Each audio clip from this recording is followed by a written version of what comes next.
ओम अज्ञानतिमिरन्धस्य ज्ञानाञ्जनशलाकया चक्षुरुन्मिलितं येन तस्मै श्रीगुरवे नमः। श्रीचैतन्यमनोभीष्टं स्थापितं येन भूतले स्वयं रूपकदा मह्यं ददाति स्वपदान्तिकं।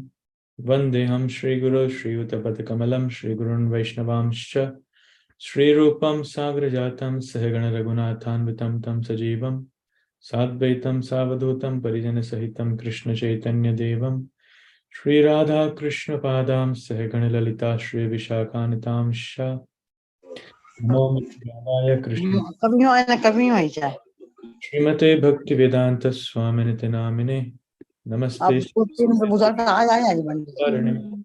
निर्विशेष शून्यवादी पाश्चात्य देशतारिणे हे कृष्ण करुणा सिंधु दीनबंधु जगतपते गोपेश गोपिका कांत राधा कांत नमस्तुते तप्त कांचन गौरांगी राधे वृंदावनेश्वरी वृषभानुसुते देवी प्रणमामि हरिप्रिये वाञ्छाकल्पतरुभ्यश्च कृपा सिन्धुभ्य एव च पतितानां पावनेभ्यो वैष्णवेभ्यो नमो नमः। जय श्री कृष्ण चैतन्य प्रभु नित्यानंद श्री अद्वैत गदाधर श्रीवासादि गौर भक्त वृंद। हरे कृष्णा कृष्णा कृष्णा हरे हरे हरे राम राम राम हरे हरे। ओम नमो भगवते वासुदेवाय ओम नमो भगवते वासुदेवाय ओम नमो भगवते वासुदेवाय। नारायणं नमस्कृत्य नरं चैव नरोत्तमं देवीं सरस्वतीं व्यासं ततो जयमुदीरयेत्। नष्टप्रायेषु अभद्रेषु नित्यं भागवत सेवया भगवती उत्तमश्लोके भक्तिर्भवति नैष्ठिकी।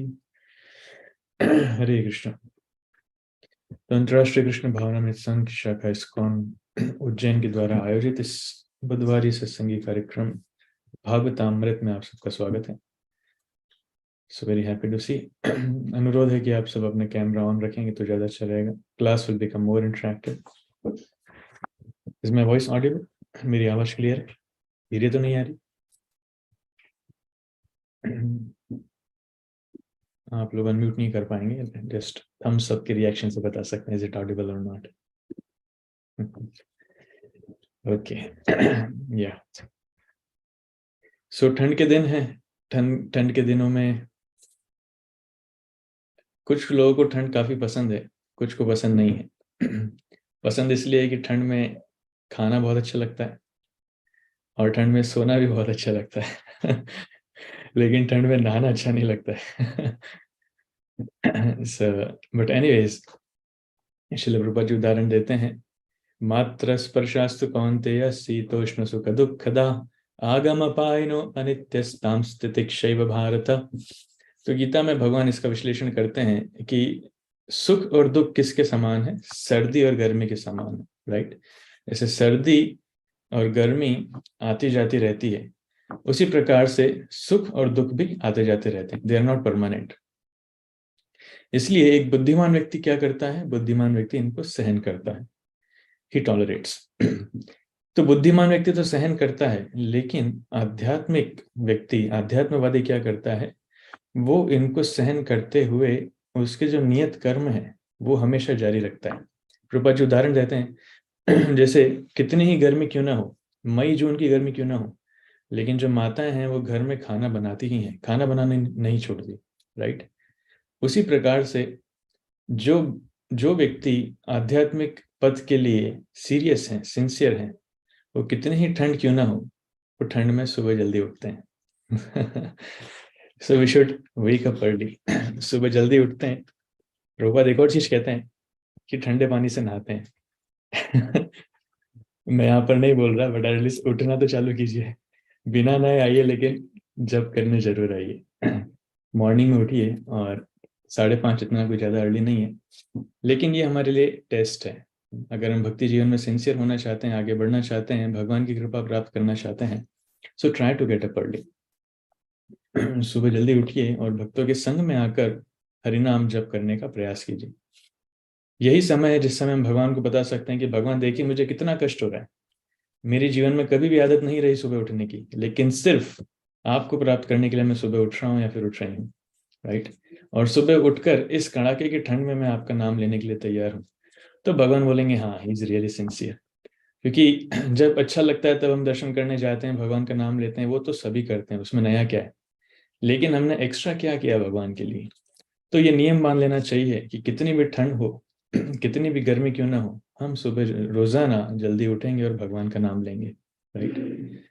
सो इसी आशा के साथ मैं एक्सपेक्ट करूंगा कि कल ज़्यादा भक्त लोग हमें मिलेंगे मॉर्निंग मंत्रा मेडिटेशन सेशन।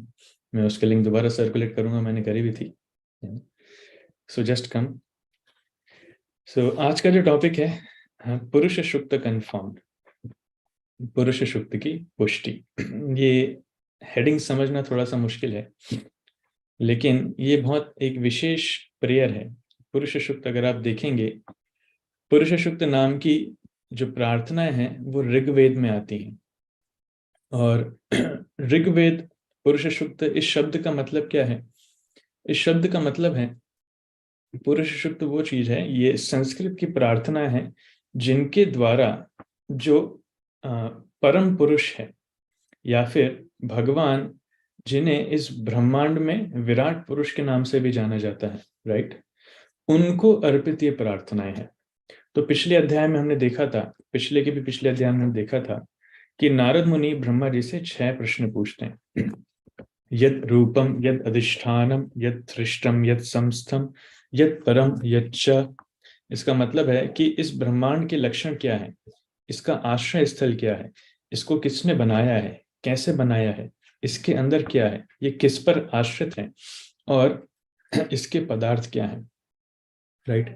इस प्रकार के 6 प्रश्न नारद मुनि ब्रह्मा जी से पूछते हैं। तो इसमें से 5 प्रश्नों का उत्तर हमने अभी तक देख लिया है, 4 प्रश्नों का उत्तर अभी तक हमने देखा है, और 2 प्रश्न का उत्तर आज हमको मिलेगा। एक है यच च, ये किन पदार्थों से बना है या फिर किस पर आश्रित है, और साथ ही साथ कि ध्वंस होने के बाद ये किस में मिलेगा, यत समस्थम। इन 2 प्रश्नों का उत्तर इस अध्याय में मिलता है, पुरुष सुक्त कन्फर्म्ड। तो जहां तक इसके इंग्रेडिएंट्स की बात है, यच च, उसमें जो भगवान का विराट पुरुष है, जिसे इस जगत के परे, भगवान कैसे इस जगत के परे, जैसे इसका छोटा सा विश्लेषण ब्रह्मा जी अपने ग्रंथ में करते हैं। यक्षुरेश सविता सकल ग्रहाणाम राजा समस्त सुरमूर्ति रशेष तेजा। तो सूर्य देव को बताते हैं कि वो भगवान की आंखें हैं, राइट। भगवान की एक आंख सूर्य है, एक आंख चंद्रमा है। तो यह चक्षुर एष सविता सकल ग्रहाणाम, तो सूर्य क्या है? सभी ग्रहों के राजा, वो राजा है। समस्त मूर्ति अशेष तेजा, और वो सभी को रोशनी प्रदान करने वाले हैं, प्रकाशित करने वाले हैं और तेज प्रदान करने वाले हैं। और साथ ही साथ ही इज विटनेसिंग, वो साक्षी भी हैं। हम जो भी कुछ कर रहे हैं सूर्य देखते हैं, राइट। तो वो भगवान के नेत्र हैं, इसलिए भगवान की आंखों से कुछ छुपा नहीं है, ऐसा कहते हैं।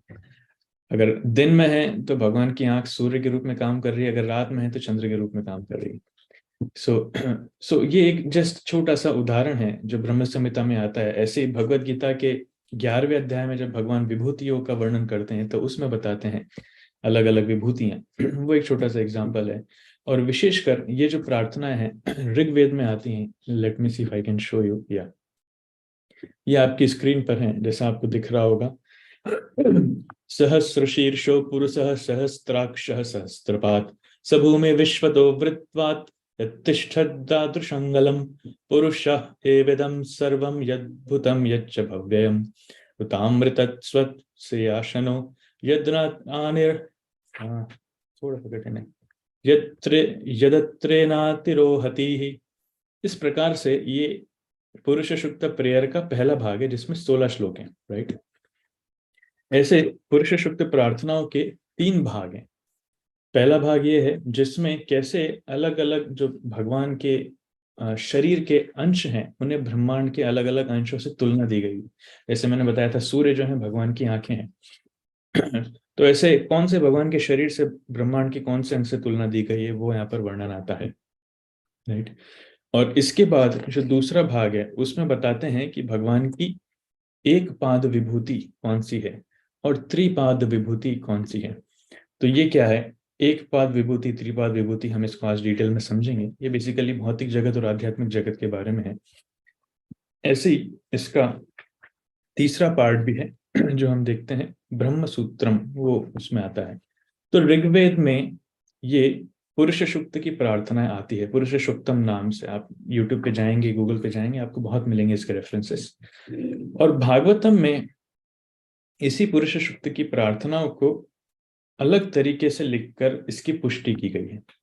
इसलिए इस अध्याय का नाम है पुरुष सूक्त कन्फर्म्ड, क्योंकि भागवतम एक सीक्वेंस में चल रहा है, एक सिस्टमैटिक वे में चल रहा है। तो जब बात आ रही है इस ब्रह्मांड की उत्पत्ति कैसे हुई, इस ब्रह्मांड का सोर्स क्या है, और इस प्रकार के सारे प्रश्न उन्होंने पूछे, तो यहीं पर ब्रह्मांड को परम पुरुष या फिर विराट पुरुष से तुलना देना ये जरूरी है।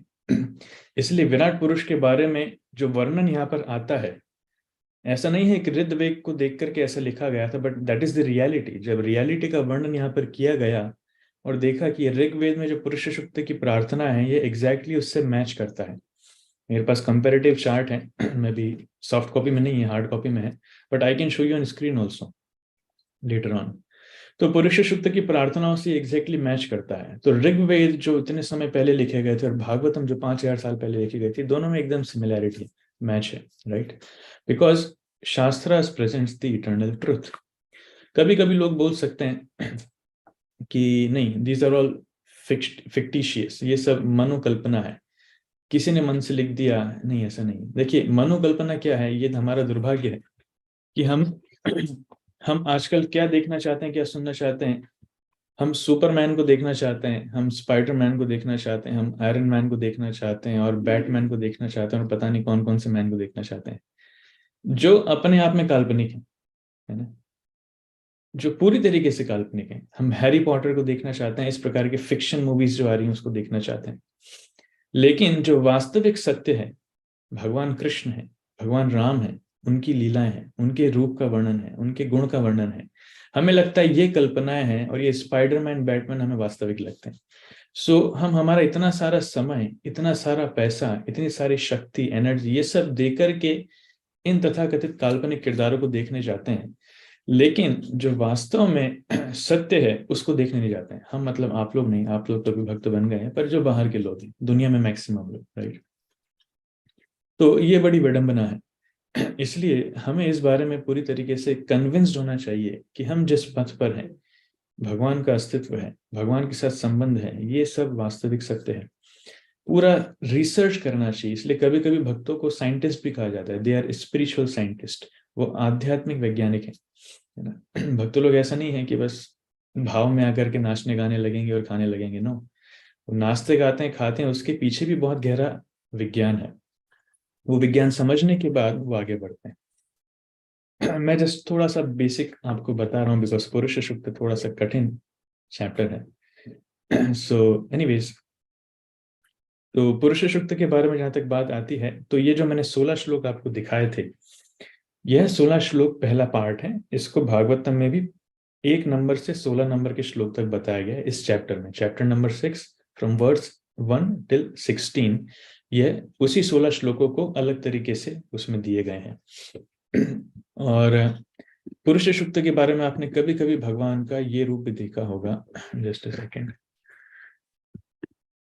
जिसमें विराट रूप का अलग अलग तरीके से प्रदर्शन होता है। अगर कोई चित्रण करना चाहे तो not a single picture is perfect, क्योंकि विराट पुरुष की पिक्चर बनाना संभव नहीं है, लेकिन फिर भी अलग अलग तरीके से लोग इसका वर्णन करते हैं।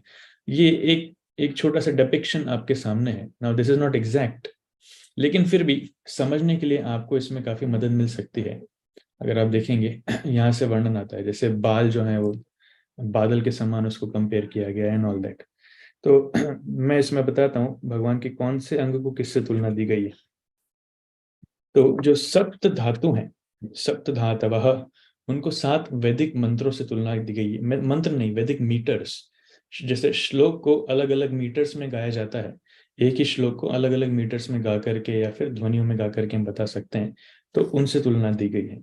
भगवान के पूरे शरीर को एक्टिव प्रिंसिपल्स, पावर्स, शक्ति से तुलना दी गई है। भगवान के पूरे शरीर में शक्ति है एक प्रकार की। पूरा शरीर नारायण रूप में ये शरीर है भगवान का, if you can observe it. I hope it is visible. अगर समझ में आ रहा तो अच्छी बात है, नहीं आ रहा तो कोई बात नहीं, और भी अच्छी बात है। उसी प्रकार से भगवान के जो बाल है और जो दाढ़ी है उनको किससे तुलना दी गई है? ये बादल से तुलना दी गई है, ये बादल के समान है। भगवान के जो नाखून है, नाखून, इनको तुलना दी गई है लाइटनिंग। लाइटनिंग मतलब बिजली, जब बिजली कड़कती है तो उससे इसकी तुलना दी गई है। भगवान के जो हाथ हैं, हाथों की तुलना दी गई है लोकपाल, जो जो लोगों की सुरक्षा करते हैं। जैसे यहाँ पर लोकपाल का चित्र है, जो लोगों की सुरक्षा प्रदान करते हैं, राइट। भगवान के जो कदम हैं, उन कदमों की तुलना दी गई है भूवर और स्वर्ग लोक से। इसलिए आपको अलग अलग लोगों का यहाँ पर चित्रण दिखेगा, है ना, भूवर और स्वर्ग लोक से। भगवान का जो गुदा है उसको तुलना दी गई है ईर्ष्या से, मृत्यु से, नरक से। गुदा मतलब पीछे वाला हिस्सा जहां से व्यक्ति मल त्याग करता है। भगवान का जो पीठ है उसको तुलना दी गई है फ्रस्ट्रेशन, इग्नोरेंस, अज्ञान और इमोर्टैलिटी, इमोरलिटी, अनैतिकता, उससे तुलना दी गई। यहाँ पे लिखा भी है, जैसे आप देखेंगे, पाताल, रसातल, महातल, तलातल, लाइक दैट। भगवान की जो नसें हैं उनको तुलना दी गई है, विराट पुरुष की नसें नदियों से, और नदियों के जो छोटी छोटी नदियां होती हैं अंश, इसमें नसें तो नहीं दिखेंगी आपको। और भगवान की जो बोन्स हैं, जो हड्डियां हैं, उनको तुलना दी गई है माउंटेन्स, पर्वतों से। यहाँ पर आपको देखने लगेंगे छोटा सा डिपिक्शन है पर्वतों से। भगवान का जो पेट है, पेट को तुलना दी गया है समुद्र से, ओशियन। और जो फूड है, जो खाना है, उसमें जो जूस होता है, रस होता है, जैसे फलों में रस होता है, सब्जियों में रस होता है, उससे। साथ ही साथ इसको तुलना दी गई है प्रधान से, जो भौतिक अस्तित्व का जो मूल कारण है, जो हमने पिछले अध्याय में डिस्कस किया था, प्रधान, उससे तुलना दी गई है। भगवान का जो हृदय है उसको तुलना दी गई है मन से। भगवान का हृदय व्यक्तियों का मन है। और जो विराट पुरुष की चेतना है उसको तुलना दी गई है धर्म से, सभियों का धर्म और सत्य और ज्ञान। इस प्रकार से ये छोटा सा डिपिक्शन वहां पर है। और बाद में ब्रह्मा जी बोल रहे हैं कि मैं, शिव जी और जितने जीवात्मा सब हैं, वो भूत, भविष्य और वर्तमान में इस भगवान के विराट पुरुष में ही समाते हैं। इसलिए कहीं ना कहीं आपको वो सब मिलेंगे। जैसे यहाँ पर आपको मिलेगा, दिस इज नॉट, आपको यहाँ पर विराट पुरुष में कहीं ना कहीं ब्रह्मा जी, शिव जी, सारे देवी देवता, you will find everything. I think ये ब्रह्मा जी है ना बीच में।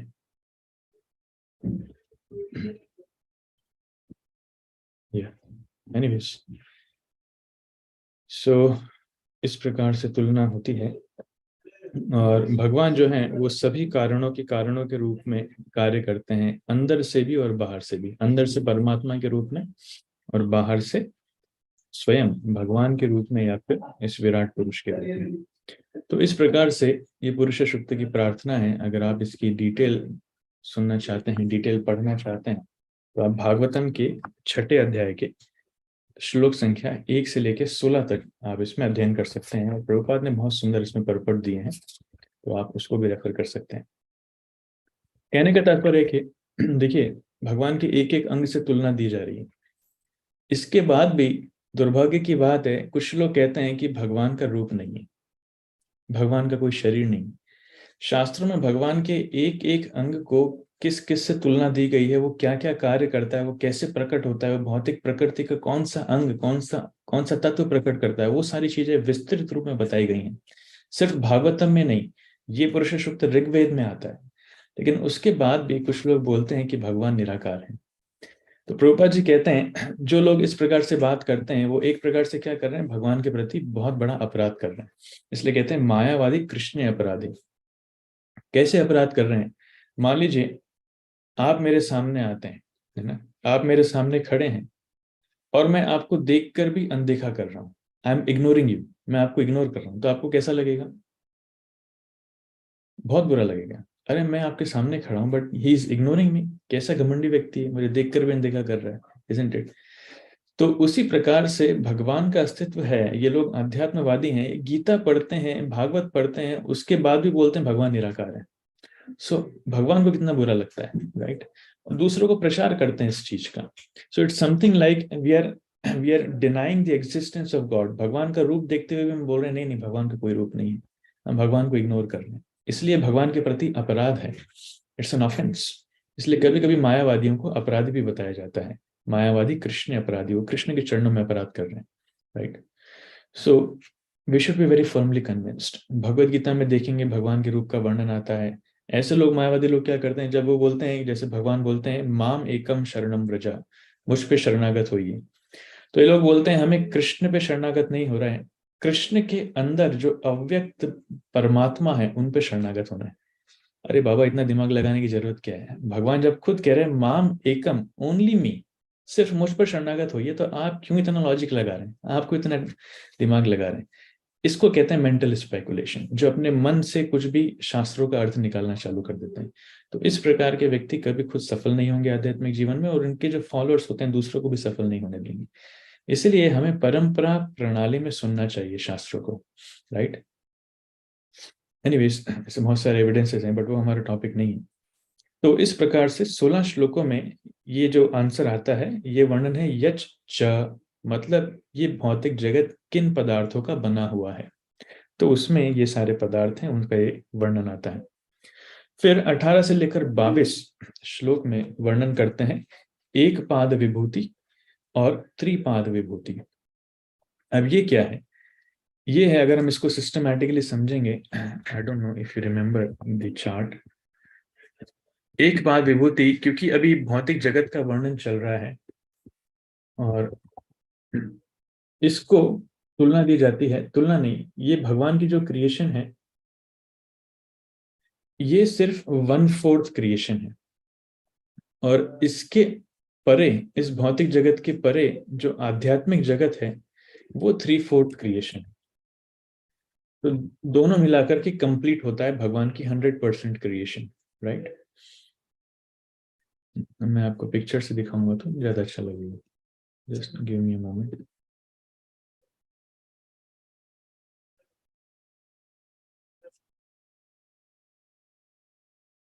या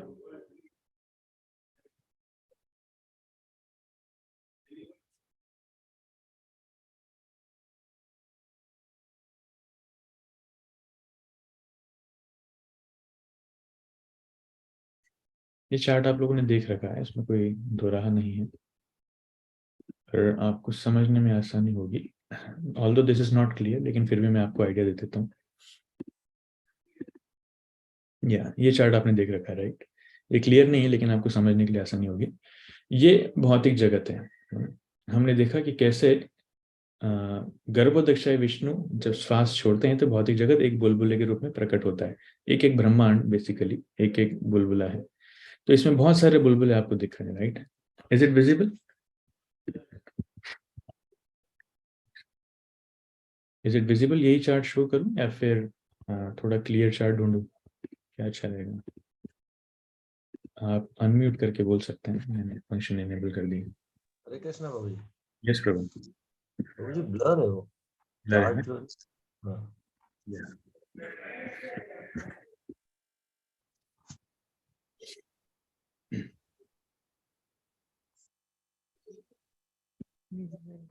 कृष्णत्वदीयपादपङ्कजपञ्जरन्तं पेयमो विषयं रसराजं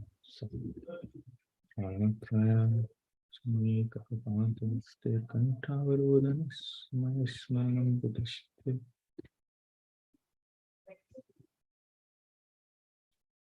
वही आपको क्लियर दिखेगा। या दिख रहा है? ठीक है बाबू जी, नाउ ओके। तो ये जो है, ये पूरा क्रिएशन है भगवान का। तो ये भौतिक जगत है जो आपको यहाँ से लेकर के नीचे तक दिख रहा है ना।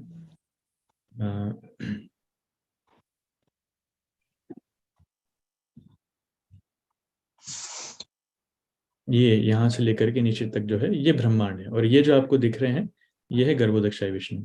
ये जब सांस छोड़ रहे हैं तो बुलबुले प्रकट हो रहे हैं। ये एक एक बुलबुला एक एक ब्रह्मांड है, और इस एक एक ब्रह्मांड के अंदर सॉरी वो महाविष्णु थे, ये गर्भोदक्षाय विष्णु एंटर करते हैं, और इनके नाभि कमल से ब्रह्मा जी प्रकट होते हैं और ये क्रिएशन करते हैं, राइट। और इस एक एक ब्रह्मांड में ये 14 प्लेनेटरी सिस्टम्स हैं। तो अभी जो विराट रूप का वर्णन आ रहा है वो एक प्लेनेट में एक विराट रूप का वर्णन है, एक यूनिवर्स में एक विराट रूप का वर्णन है। उसी प्रकार से जितने यूनिवर्सेस, जितने ब्रह्मांड हैं, उन सब में विराट पुरुष का वर्णन है। कोई ब्रह्मांड छोटा है, कोई ब्रह्मांड बड़ा है। अब भगवान की ये जितनी क्रिएशन है, ये भौतिक जगत, इसको बोला जाता है एक पाद विभूति। This is 1/4 creation. एक पाद मतलब 1/4, इज 1/4 क्रिएशन, 25% क्रिएशन। और 75% क्रिएशन क्या है? वो है आध्यात्मिक जगत, जो यहाँ से लेकर के चालू होता है और ऊपर जाता है। ये जो भगवान की ब्रह्म ज्योति है, इसके परे यहाँ से लेकर के चालू हो रहा है पूरा। इसमें अनंत कोटि वैकुंठ लोक आते हैं, द्वारका धाम आता है, मथुरा आता है, और सबके ऊपर वृंदावन आता है, जो आपको दिख रहा होगा। तो ये जो भगवान की आध्यात्मिक क्रिएशन है, ये है 3/4 क्रिएशन। इसे कहा जाता है त्रिपाद विभूति। तो ये दोनों मिलाकर एक पाद प्लस त्रिपाद, तो ये दोनों मिलाकर होता है भगवान की कंप्लीट क्रिएशन, फुल क्रिएशन। तो एक ब्रह्मांड जो है, हम सिर्फ एक यूनिवर्स की बात करें, एक यूनिवर्स छोड़ दीजिए, एक ग्रह जो हमारा है ये पृथ्वी है। एक ग्रह को एक्सप्लोर करना हमारे लिए पॉसिबल नहीं है, पृथ्वी में इतना कुछ है। तो एक ब्रह्मांड तो छोड़ दीजिए, हमारे लिए संभव ही नहीं है, इट्स नॉट पॉसिबल। ब्रह्मांड में लोग अभी तक ये सोच रहे हैं कितनी गैलेक्सीज हैं, ये पता नहीं, कितने मिलियंस ऑफ लाइट ईयर्स वो दूर जा चुके हैं, लेकिन फिर भी ब्रह्मांड का अंत नहीं मिल रहा है। तो ऐसे अनंत कोटि ब्रह्मांड है, और ये पूरी मटेरियल क्रिएशन सिर्फ 25% है। इसके बाद 75% स्पिरिचुअल क्रिएशन है। तो ये ह्यूमन ब्रेन के कंटेम्पलेशन के परे है, ये ह्यूमन ब्रेन की कैपेसिटी के परे है। नथिंग कैन वर्क आउट, ये सिर्फ रिविलेशन का मैटर है। इसलिए कहते हैं दिव्य ज्ञान हृदय प्रकाशित, राइट। जो आध्यात्मिक ज्ञान है वो इंटेलिजेंस से नहीं लिया जाता है, वो गुरु की कृपा से हमारे हृदय में प्रकाशित होता है। This spiritual knowledge manifest in the heart. इसलिए हम देखते हैं कि इतने ऋषि मुनि साधु, उनको फॉर्मल डिग्री लेने की जरूरत नहीं थी। They didn't need to go to BTech और एमटेक कोर्सेस। वो गुरु से सुनते थे, गुरु से सुनने के बाद उनको रिवील हो जाता था, रिवील हो जाता था, इसलिए वो शास्त्रों में उसको लिख पाते थे। And what ever they right is perfect, because they have heard from their spiritual master, जिन्होंने ज्ञान परफेक्ट रूप में दिया है, और साथ ही साथ उन्होंने सेवा के माध्यम से उन्हें तुष्ट किया है। तद विद्धि प्रणिपातेन परिप्रश्नेन सेवया उपदेक्ष्यन्ति ते ज्ञानम ज्ञानिनस्तत्त्वदर्शिनाः। तो प्रोसेस क्या है ज्ञान प्राप्त करने का, बता रहे हैं। तद विद्धि प्रणिपातेन, सबसे पहले एक शिष्य को गुरुदेव को प्रणाम करना होता है, शरणागत होना होता है, और सेवया, उनकी सेवा करना होता है। उसके बाद प्रश्न पूछना होता है। जब वो सेवा से और हमारी विनम्रता से प्रसन्न होते हैं, तब वो हमारे प्रश्नों का उत्तर देते हैं। उपदेक्षन्ति ते ज्ञानम, फिर वो उपदेश देते हैं ज्ञान में। क्यों? क्योंकि ज्ञानिनस तत्वदर्शिनः, वो ज्ञानी है, उन्होंने तत्व का दर्शन किया है। तत्व का कॉलेज में जाकर कोर्स नहीं किया है तत्वदर्शिना, उन्होंने साक्षात दर्शन किया है। तो दर्शन कैसे होता है? दिव्य ज्ञान हृदय प्रकाशिता, ये हार्ट के अंदर दर्शन होता है, हृदय के अंदर दर्शन होता है। Everything is there inside, it's just a matter of revelation. देखिए, इसको अगर रिलेट करना चाहें तो हम, आत्मा की क्या कैरेक्टरिस्टिक है? सच्चित आनंद विग्रह। भगवान सच्चिदानंद है, उसी प्रकार आत्मा भी सच्चिदानंद है। तो सत मतलब इटर्नल, चित मतलब ज्ञान। तो आत्मा के पास पूर्ण ज्ञान पहले से ही है, इट्स ऑलरेडी देयर, वो सिर्फ प्रकाशित करना है। We just have to discover it और एनलाइटन इट। तो गुरुदेव से सुनते हैं, सेवा करते हैं, it becomes manifest, it becomes enlighten और डिस्कवर्ड। तो ज्ञान पहले से है, संपूर्ण ज्ञान है, but it becomes manifest. So that is the process. तो ये जो विषय वस्तु अभी कठिन कठिन हमें लग रही है, हम भक्त बनते जाएंगे, जितनी मात्रा में हमारी श्रद्धा बढ़ती जाएगी, भक्ति में आगे बढ़ते जाएंगे, ये सारे विषय वस्तु अपने आप सरल लगने लगेगी और मैनिफेस्ट होने लगेगी, और ऑटोमेटिकली दूसरों को बताने लगेंगे। ये सारी चीजें हैं। सो this is the way spiritual process works, right.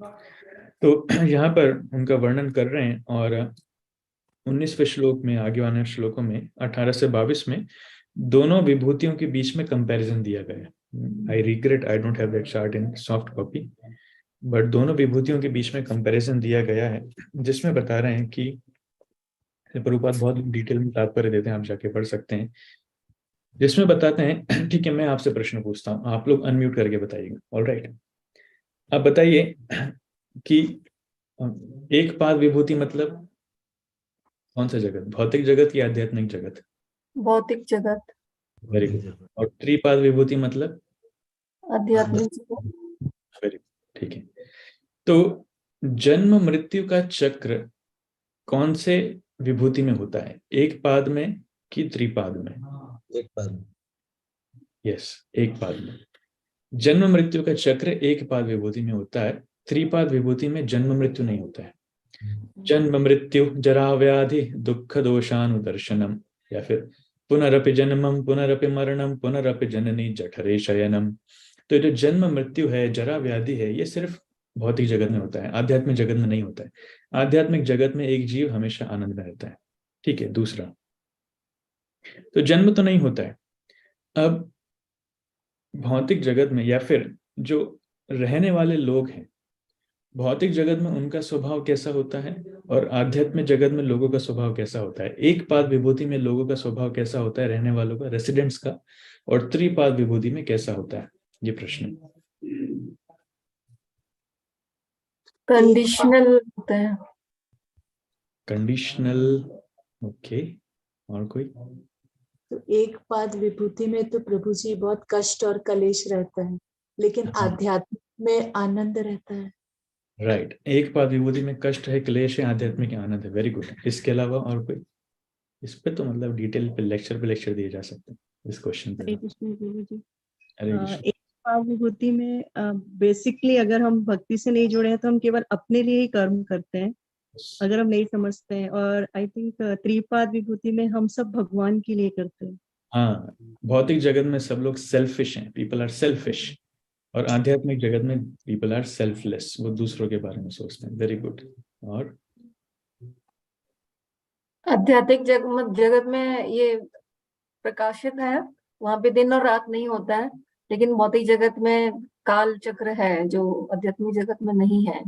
नहीं, वो तो अलग डायरेक्शन में चले गए, मेरा क्वेश्चन चेंज कर दिया आपने। क्वेश्चन है कि जो रहने वाले हैं, उन रहने वालों में क्या अंतर है? जो भौतिक जगत में रहते हैं उनका स्वभाव कैसा है, जो आध्यात्मिक जगत में रहते हैं उनका स्वभाव कैसा है?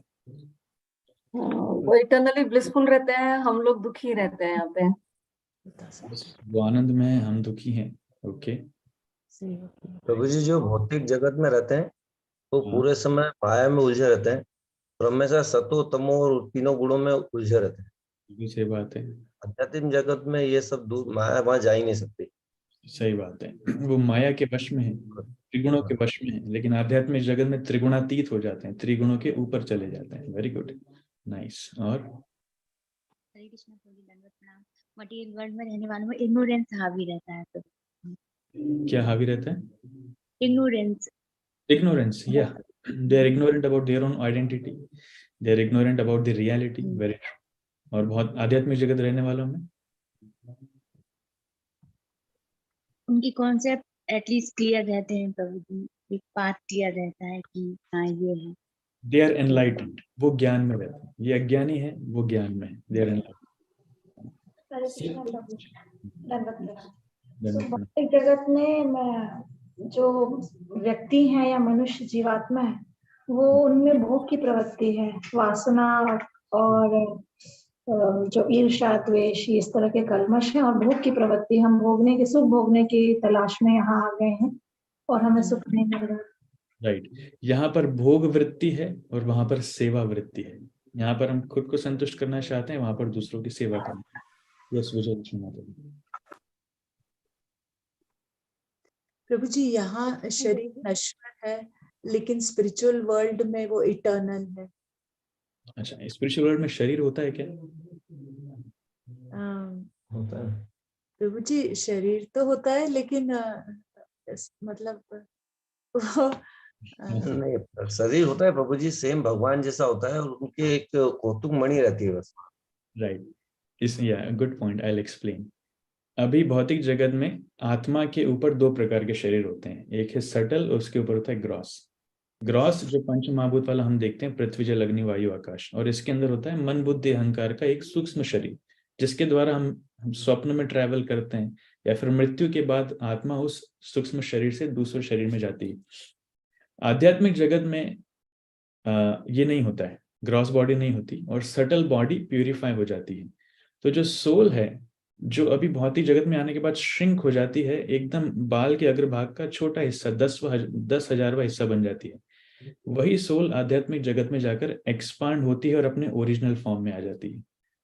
So soul itself becomes the form which is known as body, but soul doesn't have separate body.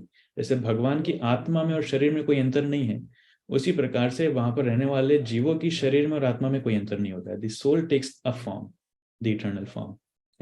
Answers? Okay. तो आप सबके उत्तर सही हैं. और कोई कुछ बोलना चाहता है कि मैं आगे बढ़ूं?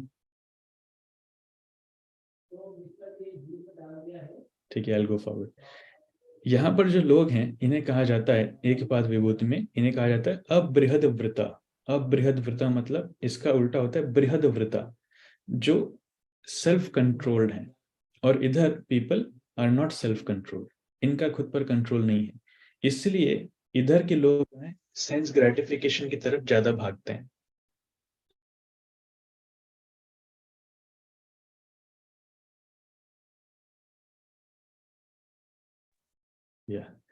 सो यहाँ पर जो लोग हैं ये इंद्रिय तृप्ति की तरफ भागते हैं क्योंकि उनकी इंद्रियां नियंत्रण में नहीं है.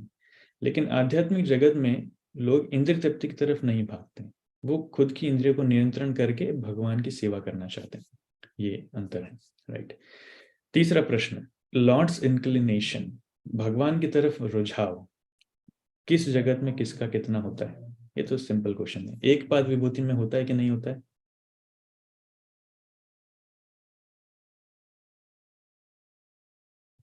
होता है प्रभु जी, सबको नहीं होता पर होता है. बहुत थोड़ा. जनरली नहीं होता है, पर हमें रुझाव करने के लिए बहुत मेहनत करना पड़ता है. जैसे ग्रेविटेशन से अगर तुलना दें तो यहाँ पर कोई भी वस्तु को अगर ऊपर उठाना है तो हमें मेहनत करना होगा, अपने आप वो नीचे गिरती है, राइट, है ना. The natural tendency is to fall down. अगर उठाना है तो हमें प्रयास करना पड़ेगा. उसी प्रकार से भगवान से हमारा रुझाव प्रेम जागृत करना है तो हमें बहुत प्रयास करना पड़ेगा. प्रयास नहीं करेंगे तो अपने आप को छूट जाएगा, वो इंद्रिय तृप्ति की तरफ ही जाएगा. इसलिए हम देखते हैं कि जो आध्यात्मिक जगत में प्रोग्रेसिव हैं, those who are trying to advance, उन्हें भी कठिन परिश्रम करना होता है. प्रयास प्रोसेस के दौरान भी कभी कभी भौतिक जगत में इंद्रिय तृप्ति से वो आकर्षित हो ही जाते हैं. So it needs a constant push, right. अगर उस पुश में दम नहीं है, अगर इसमें फोर्स नहीं है तो हम उठा नहीं पाएंगे. जैसे मैं ये पेन अगर ऊपर फेंकूंगा तो कितना जाएगा? जितना मेरे हाथ में फोर्स है, जितना मैं इसमें फोर्स दूंगा, राइट. अगर मुझे इसको भौतिक जगत के बाहर भेजना है तो मुझे इतना ज्यादा फोर्स देना होगा कि ये भौतिक जगत के बाहर जाए, जो मेरे लिए संभव नहीं है. दूसरा उदाहरण, जैसे मान लीजिए कोई मशीन है, इस मशीन को अगर हम भौतिक जगत के बाहर भेजना चाहते हैं so it needs a bigger force. इसलिए हम देखते हैं कि जो रॉकेट होते हैं, रॉकेट में कितनी ज्यादा आग, इग्निशन कितना ज्यादा होता है जब रॉकेट को छोड़ा जाता है तो बहुत दूर दूर तक वहां पर कोई नहीं होता है. व्हेन इट इग्नाइट्स तो उसमें इतना ज्यादा फोर्स होता है कि वो धीरे धीरे फिर वो बहुत फास्ट ऊपर जाता है. तो रॉकेट की स्पीड और प्लेन की स्पीड में बहुत अंतर है, राइट. अंदर ही तरफ थोड़ा सा ऊपर उठ के उड़ने में प्लेन की स्पीड काम करेगी, लेकिन अगर भौतिक जगत के बाहर जाना है तो हमें रॉकेट की स्पीड चाहिए जो हजारों मील प्रति घंटे की रफ्तार से दौड़ता है.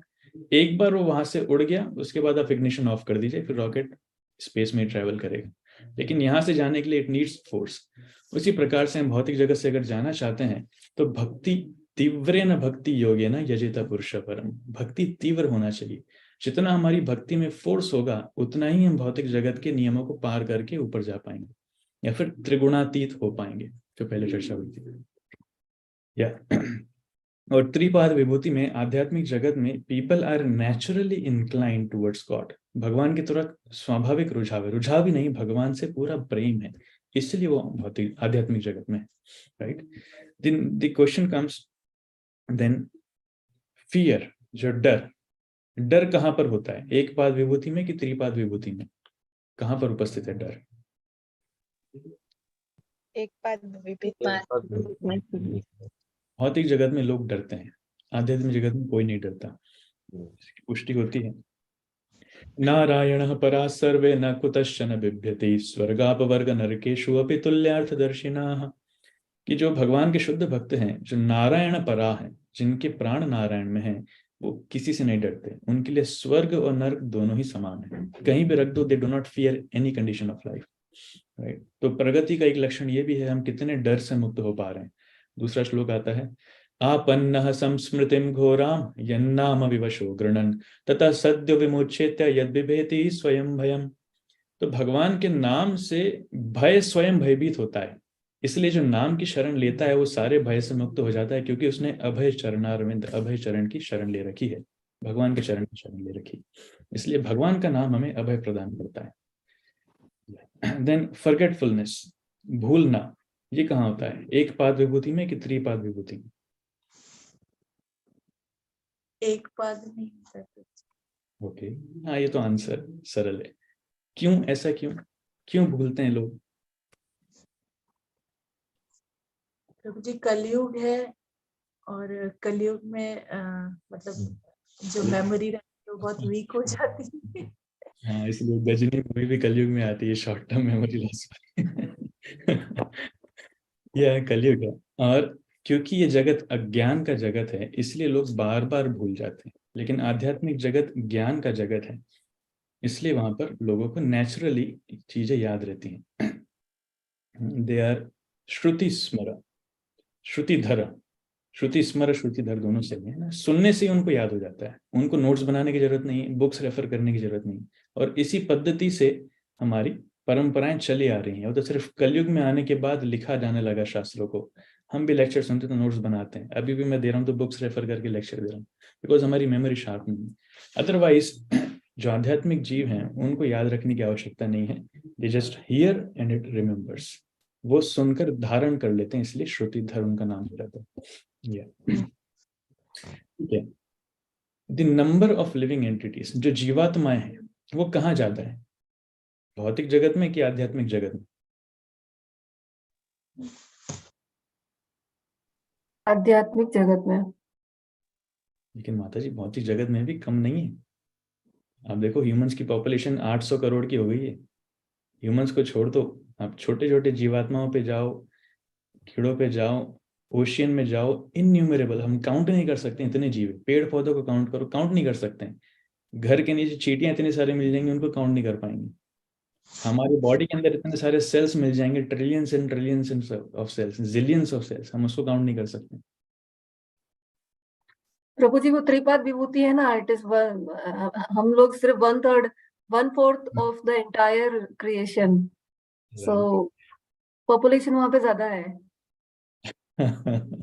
या एग्जैक्टली, पॉपुलेशन वहां पे ज्यादा है। और इसका दूसरा एक्सप्लेनेशन ये भी है कि this world is a world of dead matter. ठीक है, जीवात्मा यहाँ पर है, लेकिन मैक्सिमम चीजें मृत हैं। जैसे the laptop which we are having, I am having in front of me, that is dead, right, वो मृत है, वो जीवित नहीं है। यहाँ पर टेबल है, चेयर है, जितनी चीजें हैं, this world is made of dead matters.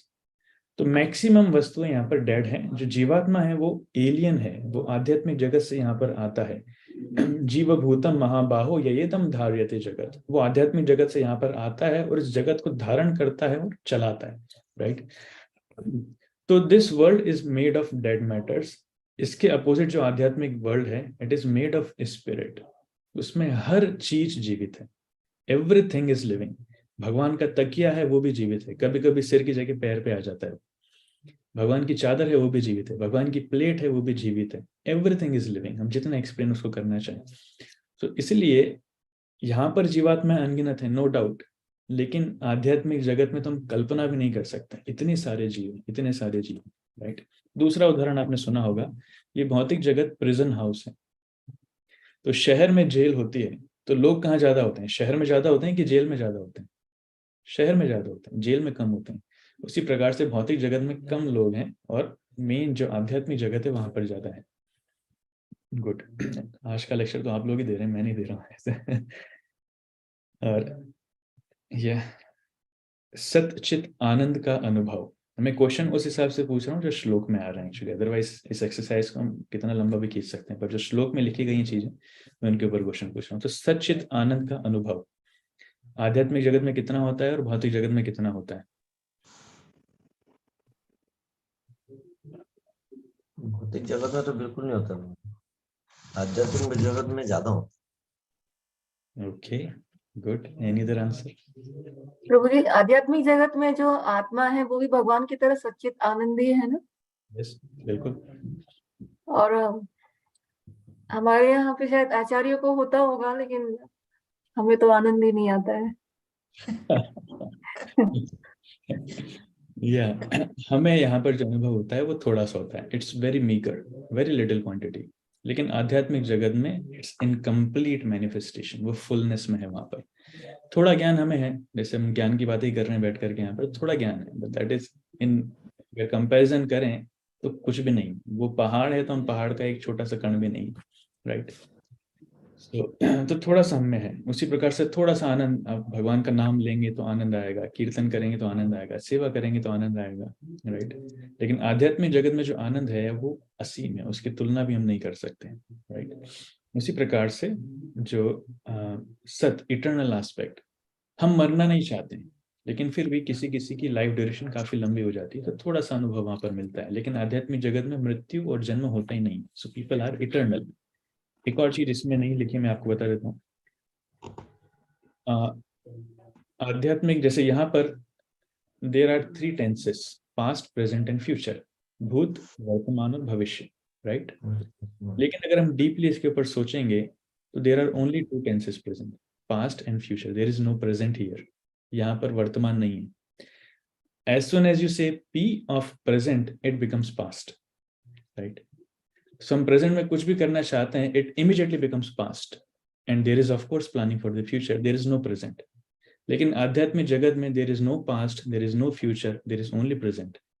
तो इसको समझाइए, बस इतना ही समझिए, इसके बाद मत पूछिएगा। So भौतिक जगत में there is no present, but in आध्यात्मिक जगत there is only present, there is no past and no future. इसलिए एक डेफिनेशन ये भी है इटर्नल की कि there is no time in spiritual world, time is there in material world. Time has 3 classifications और manifestations, past, present and future. But in spiritual world, since there is no time, therefore there is no past, no future, only present and present. Anyways, so हम आगे बढ़ते हैं। तो इस प्रकार से वो त्रिपाद विभूति से एक जीवात्मा इस एक पाद विभूति में आ जाता है, और अज्ञानवश अपने अंदर कुछ इंद्रिय तृप्ति की इच्छा के कारण उसे यहाँ फेंक दिया जाता है। कृष्णेर भूलिया जीव भोगवांछा करे, निकटस्थ माया तारे झपटिया धरे। चैतन्य चरितामृत में वर्णन आता है कि जैसे ही एक जीव कृष्ण को भूलकर भोग करने की इच्छा करता है, उसके मन में इच्छा आती है कि अरे कृष्ण ही क्यों एंजॉय करें, मुझे भी एंजॉय करना चाहिए, तो पास में खड़ी हुई माया क्या करती है, झपट या धरे, उन्हें झपट्टा मार के पकड़ लेती। जैसी मन में इच्छा आती है, that living entity is transported from spiritual world to the material world. फिर वो अपने आप को पाएगा माता के गर्भ में, अरे मैं यहाँ कहाँ आ गया। So this is the reason कि त्रिपाद विभूति से एक पाद विभूति में जीव कैसे आता है। तो भगवान की जो त्रिपाद विभूति है वो उस प्रकार की है which is always expanding, it's not limited. भौतिक जगत लिमिटेड है, इट नेवर एक्सपांड्स। लेकिन भगवान की जो त्रिपाद विभूति है, आध्यात्मिक जगत या फिर भगवान के जो गुण हैं वो हमेशा बढ़ते रहते हैं। आनंद दाम बुद्धि वर्धनम, जो आप श्लोक सुनते होंगे चैतन्य महाप्रभु का शिक्षाष्टकम, तो आनंद अम्बुधि वर्धनम, अम्बुधि मतलब समुद्र। तो आध्यात्मिक जगत में जो आनंद मिलता है वो समुद्र के समान है, और वो भी वर्धनम, वो हमेशा बढ़ता रहता है। It's not limited, it's not confined to some boundaries, वो बढ़ता रहता है। इसलिए कभी कभी भगवान भी नहीं समझ पाते कि उनमें कितने गुण हैं। Even it is difficult for Krishna to know कि वो उनमें कितने गुण हैं। एक बार भगवान द्वारका में एक महल में प्रवेश कर रहे थे, खुद की महल में, तो बाहर की जो दीवार थी वो रिफ्लेक्ट कर रही थी भगवान का खुद का रूप। तो भगवान देखे, अरे कौन व्यक्ति है इतना सुंदर, पहले तो कभी नहीं देखा। वो खुद का ही रूप देख रहे हैं वहां पे, और Krishna is becoming puzzled. Krishna आश्चर्यचकित हो रहे हैं कि कौन है। सो भगवान खुद को देखकर ही एकदम पागल हो रहे हैं कि कौन है इतना सुंदर, पहले कभी नहीं देखा। इसलिए भगवान भी अपनी सुंदरता से मुग्ध हो जाते हैं। ये भगवान की सुंदरता की एक गुण है। उसी प्रकार से भगवान के जितने गुण हैं वो वर्धनम, वो बढ़ते रहते हैं। आध्यात्मिक जगत वर्धनम, वो बढ़ता रहता है। इसलिए त्रिपाद विभूति है, but still it is manifesting, expanding expanding. तो भगवान इस प्रकार की सृष्टि करते हैं। तो ये वर्णन आता है त्रिपाद विभूति का इसके बाद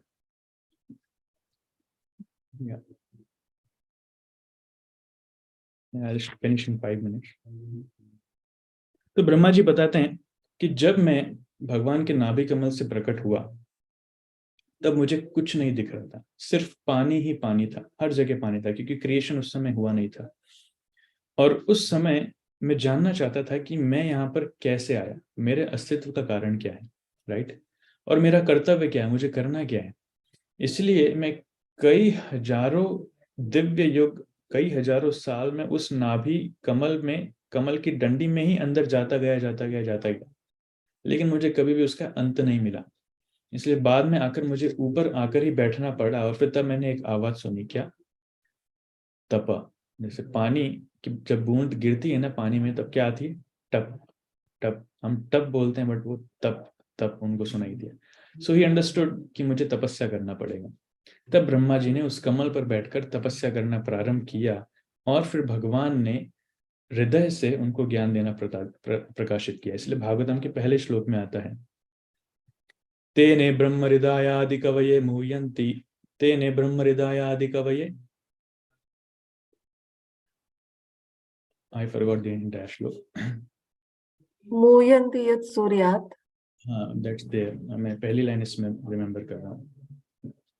जन्माद्यस्य यतोऽन्वयात्। जन्मादस्य यतोऽन्वयात् इतरश्चार्थे स्वभिज्ञ स्वराट्, तेने ब्रह्म हृदयादि कवये मुह्यन्ति यत् सूरयः, तेजो वारि मृदाम यथा विनिमयो।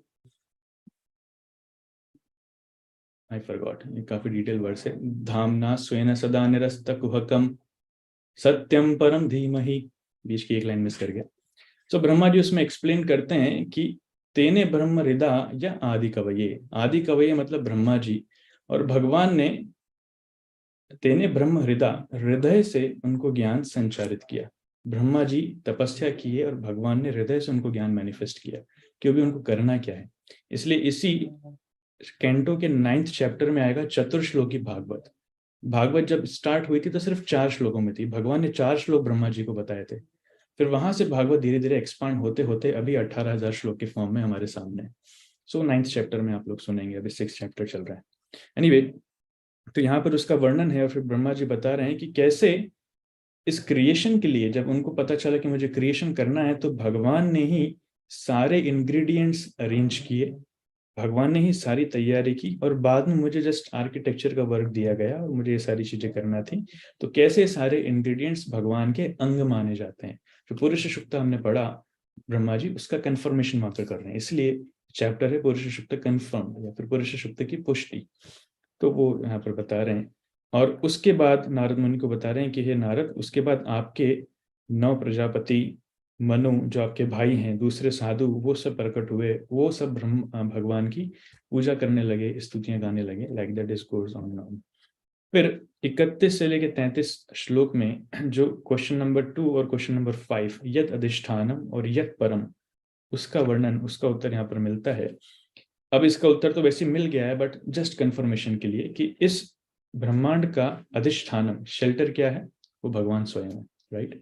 उसी प्रकार से यत परम किसके ऊपर डिपेंडेंस है, वो भगवान के ऊपर डिपेंडेंस है।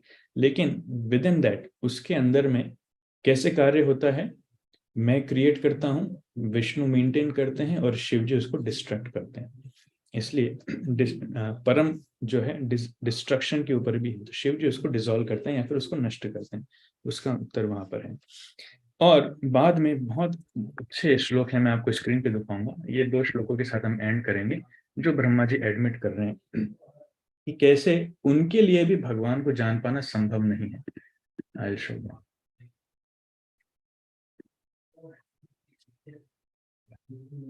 श्लोक संख्या 34।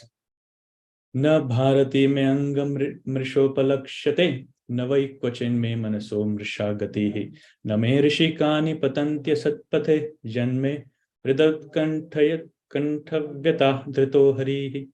कह रहे हैं कि O Narad, because I have caught hold of the lotus feet of the supreme personality of godhead Hari with great zeal, whatever I say never proved to have been false, nor is the progress of my mind ever deterred, nor are my senses ever degraded by temporary attachment to matter। कहने का तात्पर्य है, क्योंकि मैंने भगवान के चरण कमलों को बहुत उत्सुकता से बहुत टाइटली पकड़ रखा है, इसलिए मैं जो बोलता हूँ वो गलत नहीं होता, मेरा मन कभी विचलित नहीं होता और मेरे इंद्रियां कभी इस भौतिक जगत से आसक्त नहीं होती।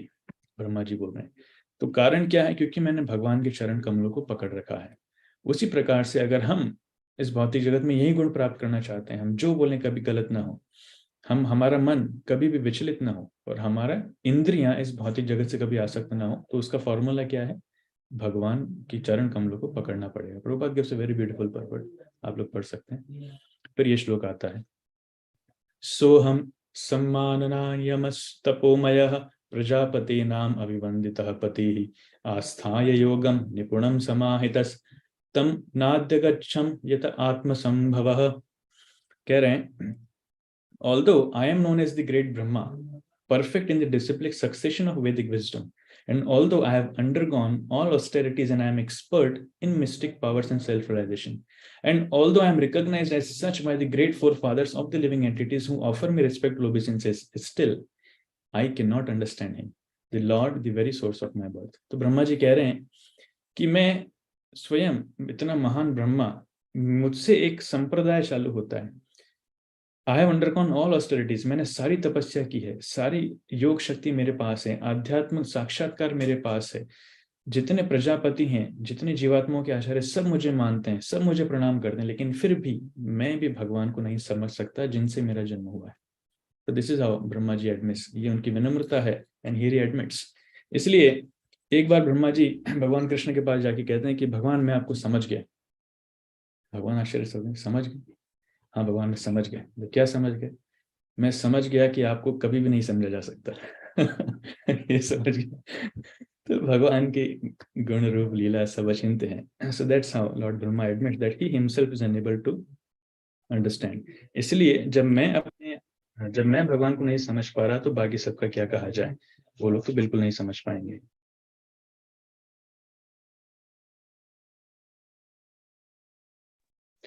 Yeah. That's what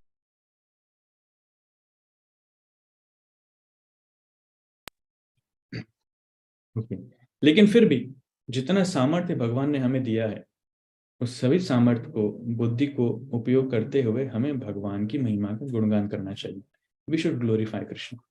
भगवान का हम गुणगान पूरा नहीं कर सकते हैं, लेकिन फिर भी जितना सामर्थ्य दिया है भगवान ने, उसका यूज करते हुए हमें भगवान का गुणगान करना चाहिए। भगवान उससे ही खुश हो जाते हैं। जैसे गंगा की पूजा कैसे होती है, थोड़ा सा जल, गंगा का ही जल हम हाथ में लेके गंगा को ही अर्पित कर देते हैं, तेरा तुझको अर्पण क्या लगे मेरा। उसी प्रकार से भगवान के नाम रूप गुण लीलाएं अनंत हैं, उसी में से कुछ उठाते हुए हमारी मात्रा के अनुसार, क्षमता के अनुसार हम भगवान को ही ऑफर कर देते हैं। भगवान आप ही का गुणगान है, आप ही के चरण कमलों में, इसमें कुछ अपराध हो तो क्षमा कीजिएगा। सिर्फ इस विनम्र सेवा भाव से ही भगवान प्रसन्न हो जाते हैं। ये भगवान की महानता है। और उसके बाद ब्रह्मा जी 39 से लेकर 46 श्लोक में महाविष्णु के बारे में वर्णन करते हैं कि महाविष्णु कैसे क्रिएट करते हैं। तो ऑलरेडी वो पार्ट मैंने आपको कई बार बता दिया है, इसलिए मैं उस पार्ट में नहीं जा रहा हूँ।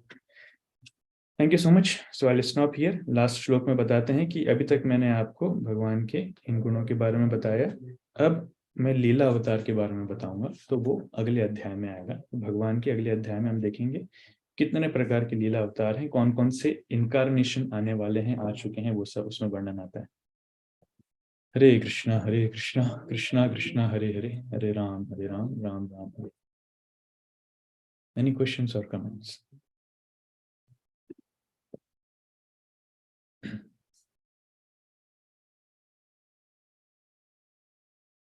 प्रभु जी, यस माता जी। ये जो भगवान का जो विराट स्वरूप है, वो भागवतम में तो बहुत ज्यादा एक्सप्लेन हुआ है कि ये यहाँ पे है, लेकिन फिर बाद में प्रोपाट्स में ये भी लिखते हैं कि काल्पनिक है, नास्तिकों को विश्वास दिलाने के लिए। ये काल्पनिक है। आप स्पेस में जाएंगे तो आपको भगवान का स्वरूप नहीं दिखेगा, ये काल्पनिक है, सिर्फ तुलना दी गई है। और साथ ही साथ ये समझना चाहिए कि भगवान किस प्रकार इस जगत की सृष्टि करते हैं, कैसे ये सारी चीजें कार्य करते हैं। मान लीजिए जो सूर्य चंद्र हैं, भगवान के नेत्र हैं, वो काल्पनिक है, दैट्स ट्रू, लेकिन भगवान का रूप आपको वैसा दिखेगा नहीं जैसे मैंने आपको पिक्चर में दिखाया था, right?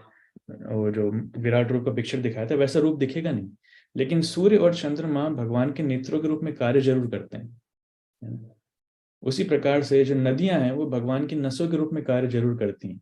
So they indicate but they function in the way which depicts the body of the lord. जो रूप है बस उसको हम इमेजिन करते हैं इस प्रकार से रूप है, लेकिन ये भगवान के उस प्रकार से कार्य करते हैं। जैसे बोन्स हैं, जो माउंटेन है वो भगवान की बोन्स माने जाते हैं, so they work in that वे। उस बोन के ऊपर जो पेड़ है वो भगवान के बाल माने जाते हैं, so it works in that way. So इस प्रकार से हम समझ सकते हैं। इसलिए जो आध्यात्मवादी है वो किसी को हानि नहीं पहुंचाता। They never kill a living entity, they never kill even a tree और प्लांट।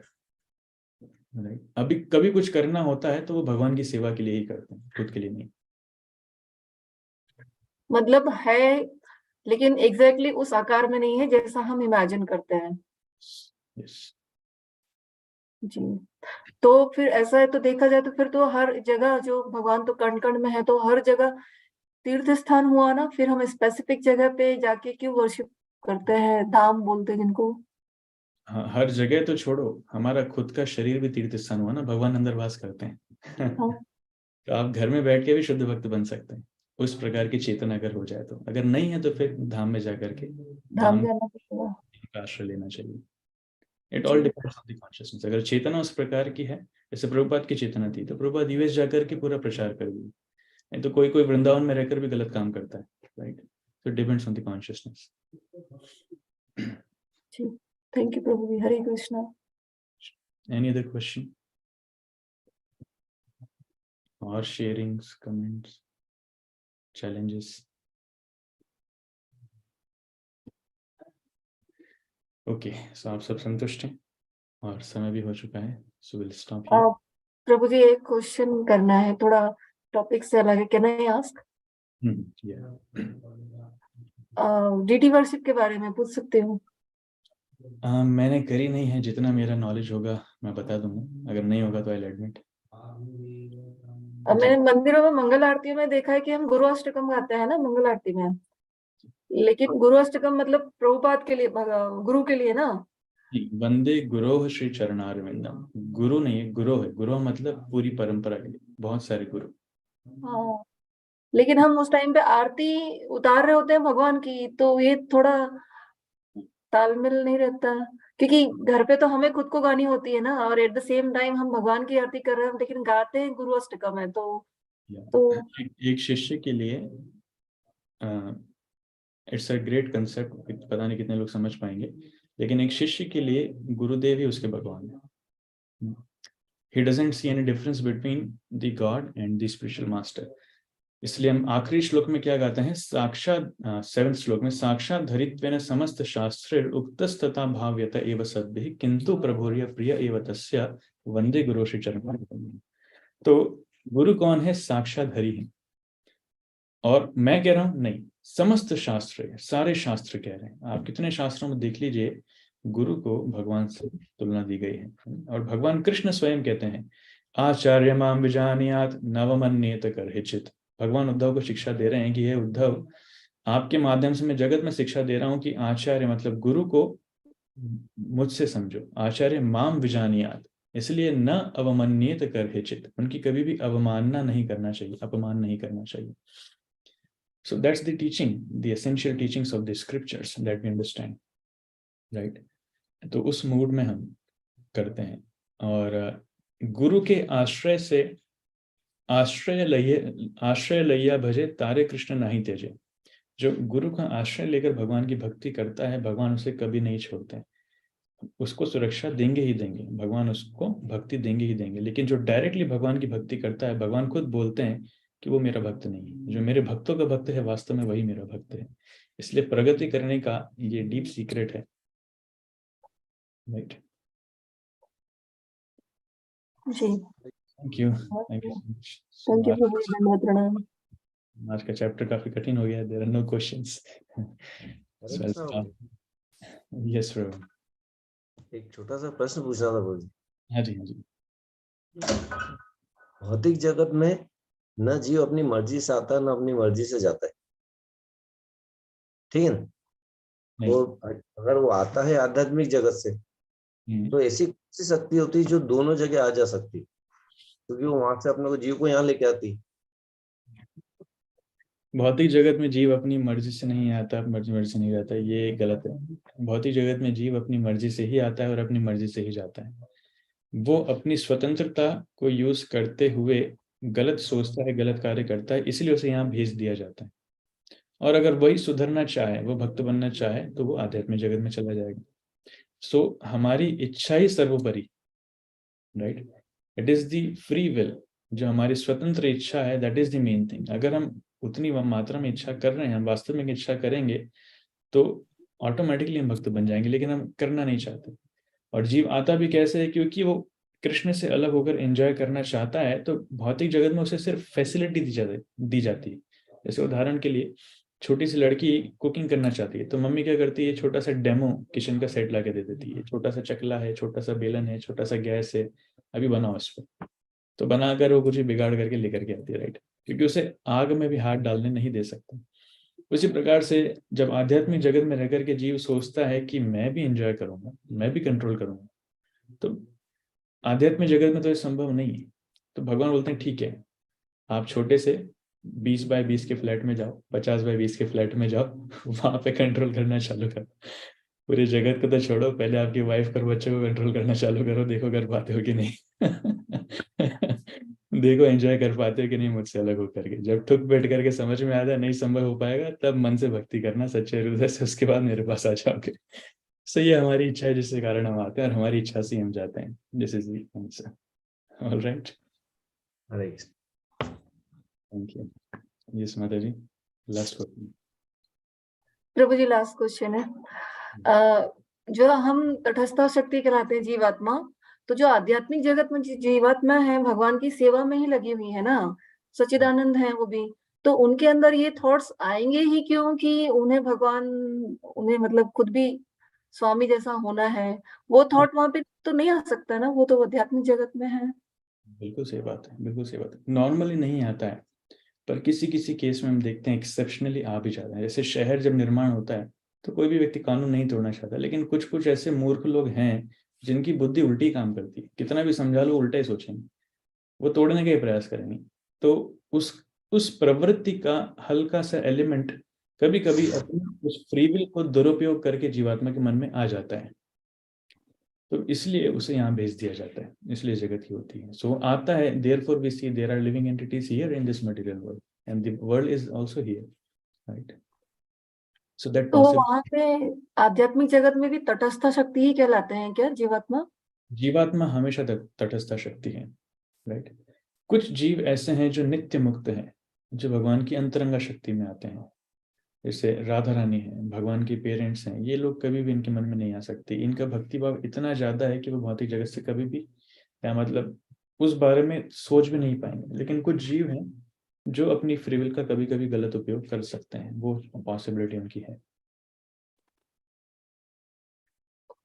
फ्री विल की वजह से हम तटस्थ शक्ति कहलाते हैं जी। Okay, thank you. Hare Krishna. ग्रंथराज श्रीमद् भागवतम की जय, जगत गुरु श्रील प्रभुपाद की जय, संवेद गौर भक्त वृंद की जय, गौर प्रणाम। हरे कृष्ण।